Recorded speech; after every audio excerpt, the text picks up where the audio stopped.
দেশের বাইরে আমার কোনো ঠিকানা নেই, এটাই হলো আমার ঠিকানা। এই দেশ, এই দেশের মাটি, মানুষই আমার সব কিছু। অনেক দিন আপনারা দেখেছেন যে পরিবার থেকে আমরা দূরে রয়েছি, সেজন্যই আমি পরিবারের সঙ্গেই এবার সময় কাটানোর জন্য এখানে এসেছি এবং আমি আমার চিকিৎসা করেছি। আল্লাহর রহমতে আমি ভালো আছি, সুস্থ আছি। এবং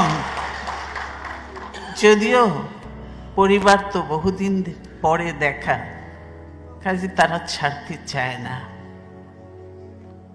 আরও থাকতে বলে।